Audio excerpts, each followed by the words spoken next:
During the later part of an enduring war between France and England, a time known as the 100 Years' War, a baby girl named Jeanne is born in the French village of Domremy as a humble peasant girl. At this stage of the war, France is in peril from the death of Charles VI, plagued by civil war between noble families coveting the throne. The Burgundian faction, allied with England, holds victory over their French loyalist rivals and claim much of northeastern France for themselves. Under these conditions, her father, Jacques d'Arc, a farmer and village watchman, raises young Jeanne along with her sister Catherine. He is recognized for having helped save the village from a Burgundian raid.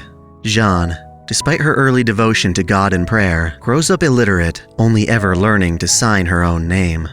At the age of 13, Jeanne receives what she believes is divine intervention from heaven. Standing upon her father's garden, tending to its crops, she hears the murmurs, the lamentation of God, weeping that the world has become a blood-stained living hell where mankind can no longer live simple, peaceful lives. Rather than a command, these words are heard as a cry for help. This vision seizes her, drowning her in its overwhelming sincerity. Jeanne contemplates her vision, feeling that her answer to the Lord would be to restore peace to France by repelling its invaders. To do this, she would restore the coronation city of Reims and have the rightful successor, Charles VII, ascend the throne. Of course, this comes with hesitation. It would be madness for a farmer's daughter to rush into the realm of murderous warfare. She would no longer live a life where she could find love and earn it in return.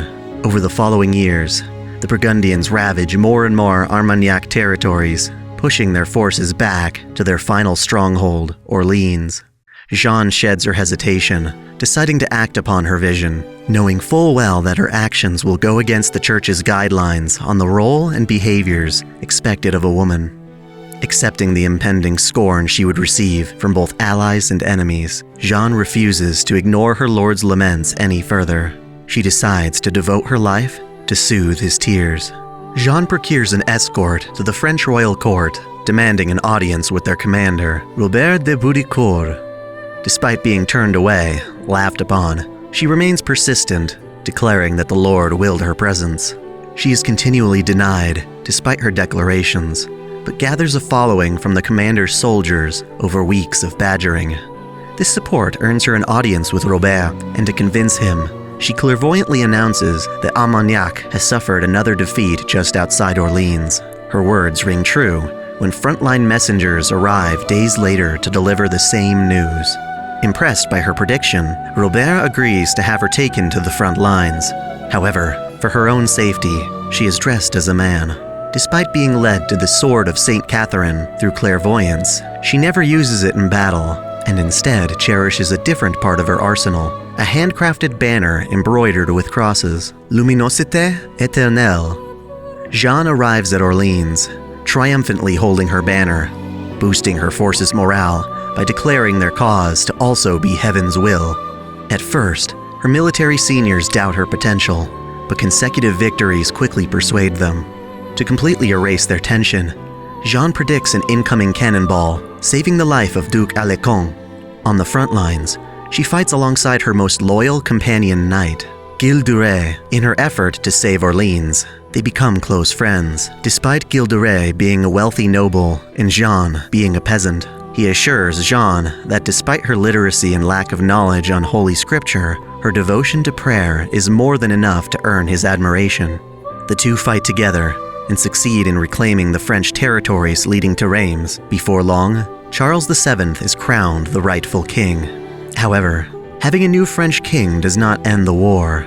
Jeanne and her forces, now a strong asset, urge Charles to try and retake Paris. Instead, Charles chooses to act according to the royal court and form a momentary truce with the Burgundians.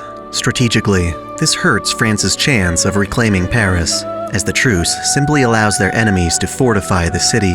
Regardless, Jeanne and her army charismatically fight their way into the city. The opposition proves too much, as Jeanne is injured by an arrow to the leg, forcing a retreat. The next day, the entire army is ordered to withdraw. While Jeanne continues to fight in various battles, none are successful enough to avoid forming a longer truce with England.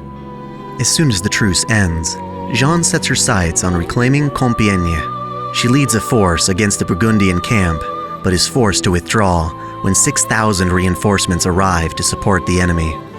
Protecting her troops, Jeanne remains with her rear guard to hold off her enemy, but is suddenly pulled from her horse and captured before she can escape. Knowing the threat she poses to their advance, the English pay off the Burgundians so that she is brought under English jurisdiction for conducting a trial. Bound in chains, she is transported to England's headquarters in France, the city of Rouen. Despite being locked in a tower, Jeanne attempts to escape her imprisonment many times, going so far as to leap from the tower, plunging into the moat below. Sadly, every attempt ends in recapture, and her own loyal men are fought back on 3 separate occasions. While Charles VII threatens anyone who dares harm her, the English ignore his declaration. With no one to defend or save her, the fated day comes, January 9th, 1431, the day of her trial. Among her charges are both heresy and cross-dressing, severe violations of church law. To avoid sexual assault, she continues to dress as a man, which in turn only angers the church more, seeing it as an act of defiance. As the trial drags on, Jeanne endures invasive questioning. This helps her weave her way around the tribunal's devious attempts to manipulate her. Until a trap is set, they ask, "Are you in a state of grace?" placing Jeanne in a situation with no way out. Saying yes will upset the clergy, painting her as undoubtedly blasphemous for daring to claim that God spoke to her. Yet, answering no is an admission of guilt, admission that she is a fraudulent heretic rather than a divine agent. Damned either way, Jeanne declares, "If I am in a state of grace, may God keep me there." Jeanne may have defended herself valiantly in the face of these accusatory charges, but she is inevitably found guilty in a court of her enemies. Ultimately, she is sentenced to death, set to be burned alive at the stake. Tragically, at the young age of 19, Jeanne is led through the streets and berated by the English public before being tied up, surrounded by kindling. Noticing she has no cross, as hers had been taken from her, she pleads to be given one in her final moments, and a reverend Englishman offers her his own. Before long, she is engulfed in flames as she continues to pray. Her flesh is scorched, and her bones are charred, and in this horror, she has visions of her past. She questions if her actions have been foolish, whether she should have remained and lived an ordinary life, married with a husband and children. Despite this, she accepts her fate, speaking her last words, "O Lord, I give myself to you," before being burned entirely to ashes. In the aftermath, Jeanne becomes known as a martyr to the French cause, even helping to persuade the Burgundians to once again side with King Charles VII. Over 2 following decades, France reclaims its territories. Years later, Pope Callisus III reopens her trial for further investigation. The Vatican's study reveals that her tribunal had not properly followed their legal system, breaking rules to convict her.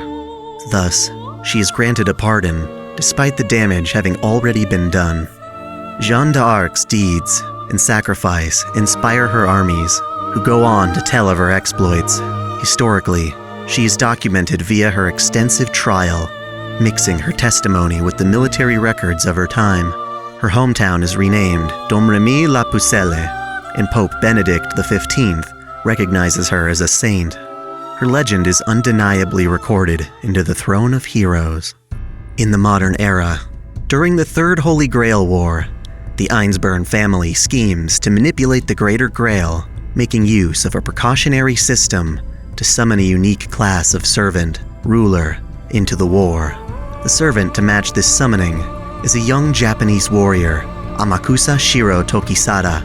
His purpose to the Grail is to impartially mediate the war, but is instead utilized by the Einsburns for his abundant command spells. By the war's end, Shiro comes into contact with the Greater Grail and finds himself materialized well after Darnik Preston Yggdrasilania steals it. Reborn in the modern era, Shiro bides his time until he can once again seek the Grail in a future war. Years later, as the Mages Association continues to fight against Yggdrasilania, They trigger a backup function of the Greater Grail, starting a new war between armies of 7 servants apiece. This backup function is what the ruler class was originally designed for, a 15th servant to protect the rules and fairness of the battle. However, technically, a ruler class servant already existed in the form of Amakusa Shiro Tokisada, and in trying to summon a ruler of its own, the Greater Grail faces irregularity. Instead of being summoned as a traditional heroic spirit, Jeanne d'Arc is summoned by the Grail, possessing the body of a French girl named Laetitia, who offers herself as a vessel. The two women coexist within the same body for the duration of the Great War. In battle, Jeanne derives great strength due to both her clairvoyance and status as ruler. She can discern the true names of heroic spirits, as well as sense their presence, even seeing through the stealthy abilities of assassins.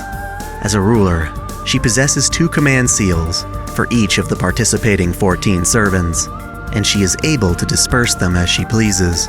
As in life, she fights with her luminosité éternelle and actually wields the sword of Saint Catherine against other servants and familiars. At first, Jeanne fulfills her obligation as a ruler servant, fighting to ensure the war remains fair and properly conducted.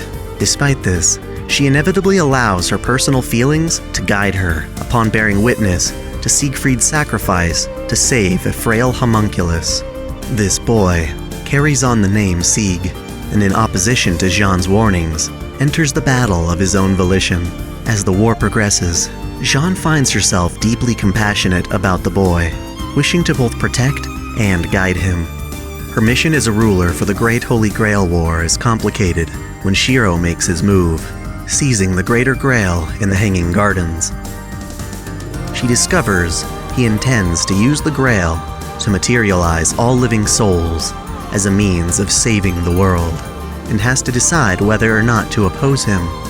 Ultimately, Jeanne teams up with Sieg, trusting in his conviction to defeat Shiro. She bolsters her forces with surplus command spells and prepares to attack the Hanging Gardens. Despite her reputation as a saint, Jeanne insists she is far from one. When faced with tough decisions, she relies on her own imperfect judgment to act. Thus, when facing off against Jack the Ripper, confronted by the spirits of tortured children, she decides to free them through exorcism. Regardless of how others see her, Jeanne is merely a woman acting on her own beliefs, accepting consequences as they come. It becomes easier to accept this by interacting with Laetitia, who is more honest with her feelings. In the end, the burden falls upon Jeanne and Sieg to definitively thwart Shiro's ritual. Trying to protect Sieg from burdening his own body, Jeanne attempts to destroy the Greater Grail with her noble phantasm, La Pucelle, the Crimson Holy Virgin, a suicidal attack manifesting from her sacrifice at the stake. In essence, she loses her life in order to erase a target of her choosing. While her attack fails to completely halter Shiro, her sacrifice once again inspires those who live on to achieve victory in her absence.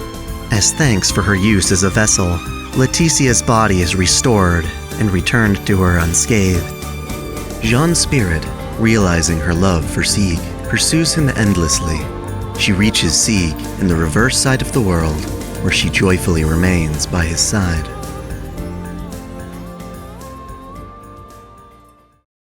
This video is brought to you in part by HelloTalk, an amazing app for learning languages through social exchange. If you've ever wanted to learn a language, perhaps Japanese, then HelloTalk may be perfect for you. As a supplement to hitting the books or taking classes, the HelloTalk app provides you efficient tools to learn by speaking directly with fluent speakers of your target language. It's a mutual exchange between yourself and partners, teaching each other through text, voice, and even video communication. It comes filled with translation tools to help the process along, offering a unique experience that formal education can't match. A ton of practical knowledge I have about Japan came from interacting with a pen pal I made online, which turned into a solid friendship of cultural exchange. With HelloTalk, getting that genuine experience is easier than ever. It's totally free for the first language, and you can get it for both iOS and Android devices. To get started, simply click the link in the top right or the link in the description below. Thank you for watching this video. If you enjoyed it, then go check out some of my other lore videos. It's my goal to make one of these for virtually every servant in the Nasuverse, and I would appreciate your support through that journey. The best way would be to become a patron of the channel. We offer different reward tiers, ranging from early access to the chance to suggest your very own video. Oh, and don't forget to subscribe to OtakuDaiKun for more anime lists, reviews, discussions, lore videos, let's plays, and the holy waifu wars. Until next time, celebrate your fandom.